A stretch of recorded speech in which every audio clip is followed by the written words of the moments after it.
Reportage. J'ai travaillé les jours fériés toute ma vie, j'en ai perdu ma famille, dans le cortège parisien, la défense d'un AER chômé, France Info. Reportage. J'ai travaillé les jours fériés toute ma vie, j'en ai perdu ma famille, dans le cortège parisien, la défense d'un AER chômé. Alors que l'exécutif s'est saisi, ces dernières semaines, de la question du travail. Le AER, les manifestants interrogés par France Info à Paris s'opposent à tout changement législatif. Sur les pancartes, les t-shirts, dans les chants des manifestants, résonne un même mot d'ordre, le AER, il est à nous. Au total, quelques 100 000 manifestants se sont réunis à Paris, selon la CGT, et 24 000 selon la police, vendredi 1er mai, pour manifester à l'appel de l'intersyndicale, à l'occasion de la Journée internationale des travailleurs. Parmi les revendications des personnes venues fouler le pavé figure la défense du AER comme jour chômé et payé, qui s'impose sur toutes les lèvres. Tous ont été échaudés par la proposition de loi, votée au Sénat et mise à l'agenda de l'Assemblée nationale le 10 avril, visant à élargir le travail. Le AER. Face à la forte opposition des syndicats et des menaces de censure du gouvernement, l'exécutif avait finalement suspendu l'examen du texte. Mais le gouvernement reste décidé à éclaircir la règle qui encadre le travail en ce jour férié et chômé pour les boulangers et les fleuristes indépendants. Les entreprises de boulangerie-pâtisserie pouvaient un temps employer des salariés ce jour-là, mais cette dérogation est devenue obsolète en 2006, sans que l'information ne soit toujours parvenue aux principaux concernés. Sébastien Lecornu avait annoncé que les salariés volontaires dans ce secteur pourraient travailler le 1er mai 2026 et avait déclaré qu'une instruction serait donnée à l'ensemble des services de l'État en ce sens. Les citoyens ne doivent pas enfreindre les règles, mais est-il normal que le gouvernement ne respecte pas la loi en vigueur en demandant aux inspecteurs de ne pas verbaliser? C'est une honte, s'indigne Eric, 70 ans, venu avec des membres de sa famille dans le cortège, place de la République. Cette proposition montre le mépris du gouvernement contre le monde du travail, c'est un scandale. Eric, 70 ans, manifestant à Paris à France Info en début de semaine, le ministre du Travail, Jean-Pierre Farandou, affirmait n'avoir passé aucune consigne aux inspecteurs du travail, mais, dans une note consultée par France Info, la Direction générale du travail DGT a demandé aux agents de prendre en compte le dialogue social dans les contrôles prévus ce vendredi. En tant qu'ancienne salariée de la restauration, j'ai travaillé les jours fériés, les week-ends toute ma vie, j'en ai perdu ma famille, met en garde Ghislaine, accompagnée de ses deux voisins. Les récents sondages donnent les Français majoritairement favorables à l'idée d'élargir le travail le 1er mai à certains secteurs. Sophie, Philippe et Ghislaine, trois voisins devenus copains, se sont retrouvés pour manifester ensemble à Paris, le 1er mai 2026. Éloise Bartoli France Info. Quand vos enfants se promènent et que vous êtes au travail, ça abîme les liens, appuie cette jeune retraitée de 65 ans, la gorge serrée. L'idéal serait de pouvoir concilier famille et travail, avec un peu plus de temps à consacrer à ses proches et plus de salaire pour en profiter, renchérit Philippe, retraité de la RATP. Pour Sophie, dernier membre du trio de voisins, cet engouement d'une partie des Français à travailler un AER jour payé double est avant tout le signe que les salaires de base sont insuffisants. Il y a d'autres manières de gagner plus, en augmentant les rémunérations, propose cette fonctionnaire territoriale de 56 ans. Un avis partagé par José, une pancarte augmenter les salaires, pas la misère portée à bout de bras. Cette ancienne salariée fleuriste a travaillé de nombreux AER et le confie presque secrètement, on n'est pas obligé financièrement de travailler ce jour-là, même chez les fleuristes. Émue, elle maintient qu'il est très important d'être là, face à la hausse de la misère, et alors que les salaires des gens sont de plus en plus faibles. L'idée d'autoriser l'ouverture à un AER des boulangers, des fleuristes, ou de commerces d'autres secteurs, comme le proposait le texte mis en suspens, est basée sur le volontariat. Une notion à laquelle Valentin, 25 ans, a du mal à croire. Même lorsque le travail n'est pas obligatoire, on sait que ça va être compliqué, quand on est jeune, de s'imposer, s'inquiète déjà cet étudiant. Sympathisant des jeunes communistes, il est aussi venu manifester pour faire valoir les difficultés financières auxquelles il est confronté et qui se sont aggravées avec la hausse des tarifs des carburants. Se nourrir, se déplacer, se loger. Tout devient très compliqué, désespère-t-il. Dans le cortège parisien, Orso, Bob vissé sur la tête, paraît moins inquiet pour le futur, béni par l'innocence de l'enfance. Il a 2 ans aujourd'hui. J'avais tout fait pour donner naissance à mon fils le 1er mai et ça a marché, s'enthousiasme Manon, accompagné de son conjoint Lucas. Le couple entend bien que l'anniversaire de leur fils continue d'être synonyme de repos et de temps en famille.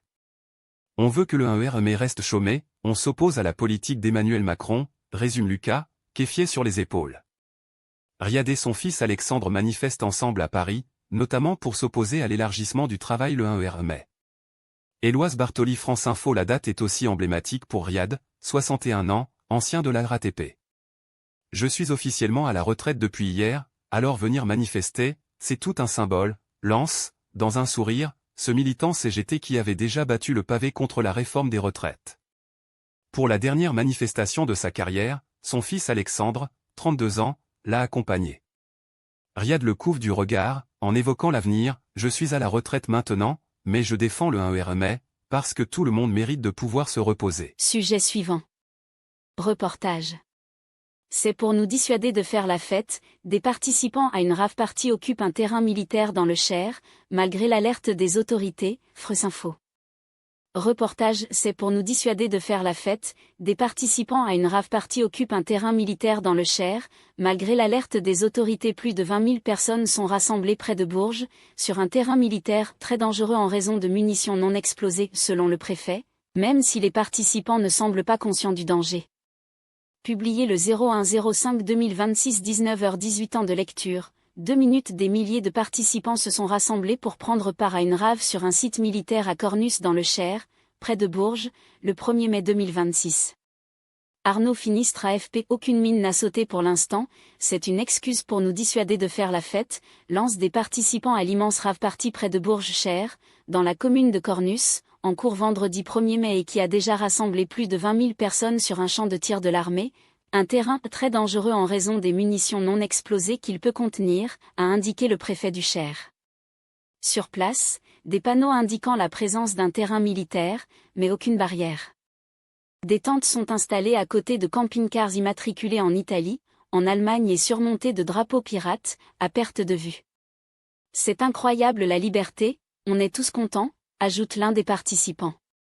Il fait beau, mais un peu trop chaud, du coup on se met de l'eau dessus. Certains ont ramené des motocross car il faut marcher plus d'1 kilomètre au milieu des tentes pour arriver jusqu'aux enceintes. Valentin, 23 ans, est charpentier et arrive des Vosges. Il montre les 8 murs de son, ce sont des murs de 60 kW. Quand on voit qu'une enceinte de voiture fait 100 watts maximum, répression d'État, résistance totale aux chiottes, les parlementaires, peut-on lire sur de grandes pancartes installées dans le champ.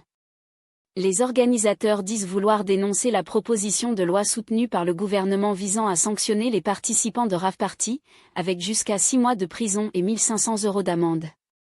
Je suis technicien de maintenance, ça représente les 3/4 de mon salaire, s'indigne un teufeur. Il faut que je mette 1 500 € de côté si je veux m'amuser. Un participant à la rave party dans le Cher à France Info. Les participants à cette rave party ont installé des stands pour manger. Ils promettent de tout nettoyer avant de partir et qu'ils sont responsables. Mais juste devant le véhicule de France Info, un jeune homme vend des petites pilules roses en forme de nounours, cachées dans sa banane. C'est une drogue de synthèse, dérivée de la mescaline, similaire au Taz et au LSD. De la drogue il y en a partout, en boîte mais aussi au Parlement, explique le jeune homme. Plusieurs escadrons de gendarmes mobiles entourent le site de la rave party et fouillent certaines voitures mais, pour l'instant, ils laissent les teufeurs passer. Au milieu de la foule qui danse, un 4x4 des pompiers est venu en reconnaissance. Dans un communiqué, la préfecture du Cher rappelle que les manifestations de cette nature avaient été interdites dans le Cher par un arrêté préfectoral du 27 avril 2026. Ces personnes sont dans des conditions de sécurité, de salubrité, d'hygiène nécessairement dégradées au regard des conditions de leur installation illicite sur le site, complète la préfecture. Sujet suivant. On va signaler ces profils qui nous semblent à risque, la police aux frontières face à l'islam radical, France Info. Publié le 01/05/2026 20h49 mis à jour le 01/05/2026 22h48 temps de lecture, 3 minutes, vidéo, 5 minutes. C'est une lutte au long cours que mènent depuis des années les services antiterroristes européens, celle contre la menace du terrorisme islamiste. La France est particulièrement visée. Comment le pays s'est-il adapté pour faire face et détecter les profils à risque? Ce texte correspond à une partie de la retranscription du reportage ci-dessus. Cliquez sur la vidéo pour la regarder dans son intégralité. À la frontière avec l'Italie, des personnes sont interpellées chaque jour, comme un homme ce jour-là, arrêté dans un train. Il essayait de rentrer en France. Il est sans passeport. Pour le migrant, direction le poste de la police aux frontières pour une vérification des identités. Des autres individus subissent des entretiens poussés dans cette unité spéciale de la PAF. C'est une cellule unique en France, 30 enquêteurs, formés par la sécurité intérieure, se relaient 7 jours sur 7 pour déceler les profils à risque. Un homme est connu sous 11 alias différents. Les équipes de France Télévisions ont pu, à titre exceptionnel, assister à son interrogatoire. T'as pas de papier. T'as pas d'argent sur toi. Comment tu vas vivre, demande un agent. Réponse de l'homme, je cherche du boulot. L'enquêteur se fait plus précis. On a vu avec tes empreintes que tu étais connu et notamment pour apologie du terrorisme, et outrage et menace de mort sur agent de police. Compte tenu du profil de l'Algérien, le patron de la PAF fait un signalement. L'objectif, c'est de se dire qu'il essaie de passer entre les mailles du filet et donc de le repérer et de le signaler. On ne veut passer à côté de personne.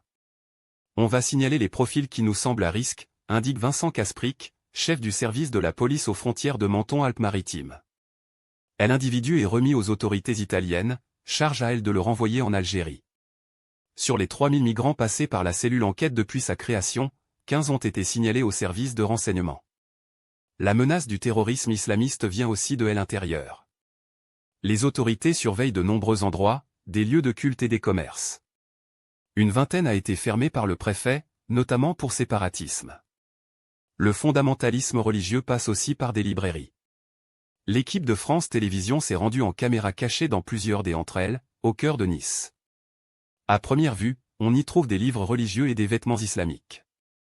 Sur l'étagère, au milieu des livres, bien en vue, il y a les grands péchés. Voilà ce qui est écrit sur les relations homosexuelles, avez-vous des relations charnelles avec les hommes, délaissant les femmes créées pour vous par votre Seigneur.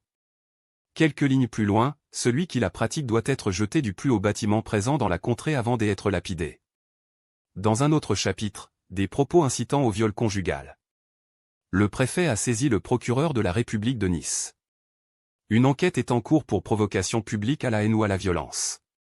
Dans une autre librairie, des livres pour enfants sans visage, ni nez, ni œil, relèvent d'une version radicale de l'islam, qui interdit la représentation des êtres humains. Dans les Alpes-Maritimes, les services de renseignement surveillent actuellement une quarantaine d'individus. Chaque semaine, leur cas est examiné dans une réunion des ordinaires confidentiels, où une équipe de France Télévisions a exceptionnellement été autorisée à filmer.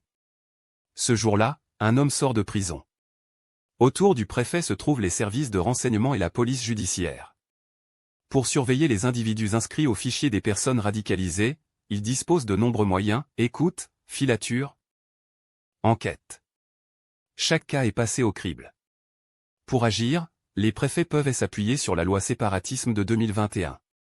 Ça peut être des mesures de surveillance, des visites domiciliaires, pour les étrangers, la dégradation ou le retrait de leur titre de séjour, ça peut être aussi évidemment la judiciarisation, détaille Laurent Othiot, le préfet des Alpes-Maritimes. Le ministre de l'Intérieur entend renforcer l'arsenal législatif. Une nouvelle loi sur le séparatisme et contre l'islamisme doit être examinée d'ici la fin de l'année. Sujet suivant. Donald Trump affirme dans une lettre au Congrès américain que les hostilités contre l'Iran sont terminées, avec le cessez-le-feu en vigueur, France Info. Donald Trump affirme dans une lettre au Congrès américain que les hostilités contre l'Iran sont terminées, avec le cessez-le-feu en vigueur. Dans ce courrier adressé à des responsables, le président des États-Unis assure respecter le délai théorique des 60 jours, après lequel les parlementaires doivent donner leur aval à la force militaire. Publié le 01/05/2026 23h53 mis à jour le 02/05/2026 minuit 27 temps de lecture, 2 minutes. Le président américain Donald Trump à la Maison-Blanche avant un déplacement en Floride, le 1er mai 2026. Andrew Ledan photo. Rien ne dit encore que le conflit en Iran soit clos. Mais Donald Trump, en tout cas, a déclaré que les hostilités contre la République islamique étaient terminées, dans un courrier au Congrès consulté par le média Politico, vendredi 1er mai, puis par d'autres médias dont l'AFP. Il explique se conformer à la loi exigeant que le président américain obtienne l'autorisation du Congrès pour prolonger un conflit au-delà de 60 jours. Le 7 avril 2026, j'ai ordonné un cessez-le-feu de 2 semaines. Le cessez-le-feu a depuis été prolongé, a notamment écrit Donald Trump. Il n'y a pas eu d'échange de tirs entre les forces des États-Unis et l'Iran depuis le 7 avril 2026. Les hostilités qui ont commencé le 28 février 2026 sont terminées. Ce courrier est signé le jour de la date limite théorique pour obtenir l'autorisation du Congrès pour poursuivre la guerre contre l'Iran.